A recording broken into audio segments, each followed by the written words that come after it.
What's up, everybody? Welcome back to another Daily Spark, man. Got a pretty cool episode today. We're going to be talking about main panels. We're going to have topics like sub panels, what type of breakers do we have, and things like that. Anything that's got to do with the panel. Something light. So first, we're going to start off with our first topic. Main panels versus sub panels here. So what is a main panel? A main panel is where, in our case here in Nevada, Nevada Power brings their power to, right? This is the panel where the power hits first. Then you have a sub panel where something were to tie off of that main panel and then it becomes a sub panel. Now you can't have main panels off of a sub because it just doesn't work like that. Anything after that was going to be sub panel, you know. I wouldn't recommend to even keep putting on sub panels down the line either. Not a good recommendation. You can have a main panel and have a few sub panels off of that. That you could do, but not sub off a sub off a sub. That it just doesn't work like that. But you have a main panel. You can have a few main panels, usually 200 amps at a time, or you can have a 400 amp panel. You know, 400 amp service and stuff like that. But I always recommend to have, if you have a big house, like there is sometimes like where it's a switch gear that comes into the house, breaks up into different panels throughout complex. If it's we're talking residential, and yeah, that's pretty much sub panel versus a main panel. And another thing to talk about is the neutrals and the grounding, right? Those bondings only happen at the main panel. You don't want to bond those, the neutral and the ground, anywhere down the line, like in the sub panel or anything like that.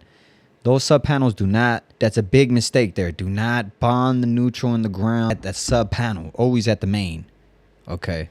And then, all right, so let's move to topic number 2. I want to say the breaker types that go inside the main panels, right? Or panels themselves. You have just regular breakers that look like this. You have, you know, you're going to have a different type of panel. So you have many type of panels, but this is just a typical breaker that goes inside of a panel. You can have them 20 amps, single pole 30s and stuff like that. Single pole 40s, not common, but then you have 2 pole, which is something like this. This is a bolt-on here. Sometimes you don't have bolt-on. This is commercial, but in residential, it'll just be snap-on. A 2 pole.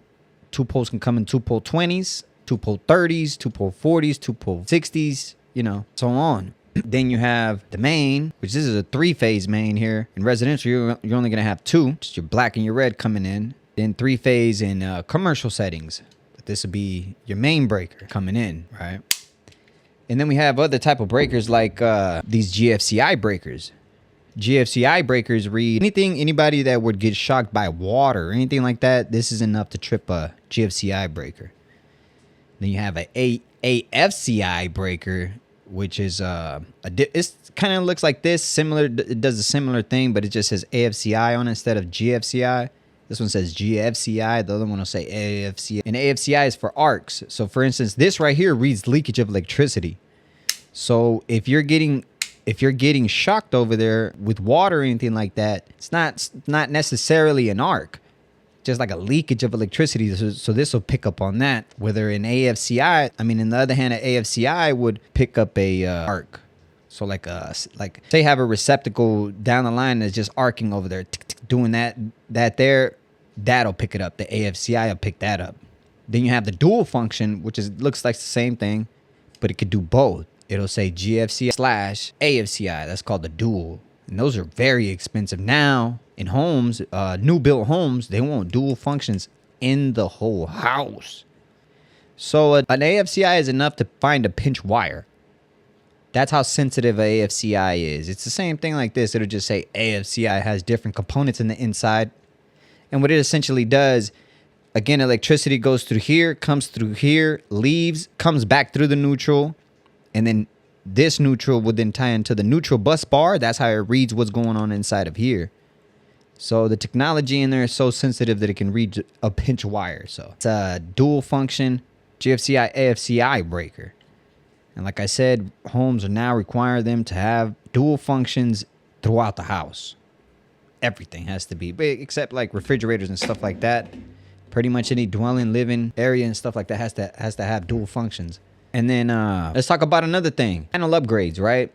If you're on a 100 amp panel nowadays, that's a thing of the past, because nowadays with Tesla and upgraded AC units and all that stuff, like, you know, you need to update it. If you have tandem pull breakers, where a tandem is where I have some around here but not on hand, it's where a breaker has, instead of 120 amp, it has 220 amps on it, where it has two breakers. If your breaker box is full of tandems like that, it's time to upgrade because you're just overloading your whole system. Your breaker system was only intended to have one of these on each space. If we're having to switch them out for tandems in every single spot, it's time for an upgrade. It's time for a 200 amp service, you know, and all we have to do is upgrade your electrical system. Coming from Nevada Power here, in my case, you know, in Nevada. Those are signs that you need an upgrade if you have tandems at every single spot, you know. So labeling is very important. In panels, have your electrician come and label your breaker box, because that's going to save you on a lot of things. It's going to save you trouble. It's going to save you on future projects. It's going to save you on future electrical visits. You'll always know what your house does. You'll always know, even if you have to spend that initial money to have an electrician come and actually label what works. I mean, how your panel schedule is actually labeled correctly, then pay for it, because it's very important to go to a breaker and it's labeled properly and it works what it's supposed to work. That's very rare nowadays. It just doesn't happen unless you're in a brand new home. Then that doesn't really happen, and then you're gonna have to play breaker roulette trying to find what breaker works on what. You know, when an electrician, you know, we have tick tracers, circuit breaker tracers and stuff like that could tell us exactly what works what. Moving on down.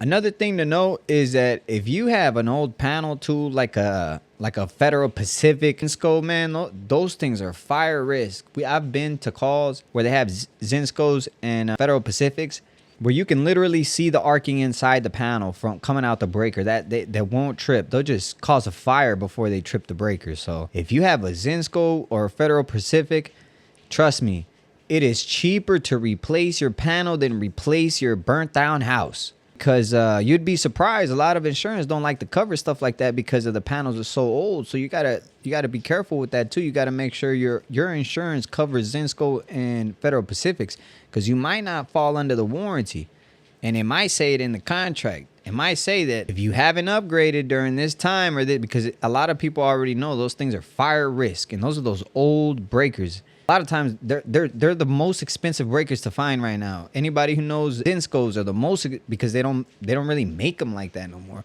I heard they're actually making them now, but that's why they're expensive, because it's not cheap to make. I don't know why. Safety tips, right? PPE, wear your gloves if you're going to be inside the panel doing anything, because with any shorts, anything can blow out.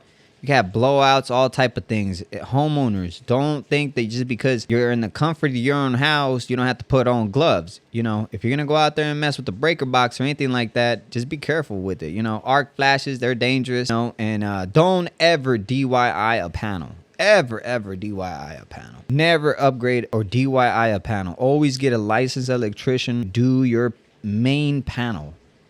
Now you can do a sub panel. I wouldn't recommend it, but if you know, if you think you're game enough to do a sub panel, I mean, you're just gonna tap into your panel where you could turn things off and you know, work off of that. Don't recommend it, but I mean, hey, you can't stop everybody. But if I were to say which one is the least dangerous, would be to do a sub panel. Because a main panel, even experienced electricians, you got to get that gold band off. And without that gold band or that gold key, without your power company taking that off, you're going to be working on some very, very dangerous wires trying to take that panel out of there. Because it's getting it out is the problem, not getting it in. Well, they're both tough, but getting it out is hard. You know, I feel like I can get it in easier than I can get it out. Because usually I got, you know, a big opening, but it's getting those wires out of there without damaging the wires and damaging, and you never want to do it live. I would never recommend to do a panel live ever. But hey, it's some dogs out there, man. It's crazy. It's people who do it, and I wouldn't recommend it. Another thing, workmanship. If you're gonna be in those panels working, make sure it's clean. Make sure that it doesn't look like a rat's nest in there. Please make sure it's clean. Think about the next electrician. Matter of fact, think about you're going to be the next electrician in there. I always think about it like that too. If I'm working on something or doing something, I want to make sure that it's good enough for me to come back there and it's still going to be good, right? So that's what I recommend too as well. And smart panels like Leviton, Schneider, you know, you can monitor these new panels with apps now. So it's that dialed in, you know, solar EV chargers, you can monitor all of that. So smart panels are the things of the future now. They're really taking over. They're in all the brand new houses and everything.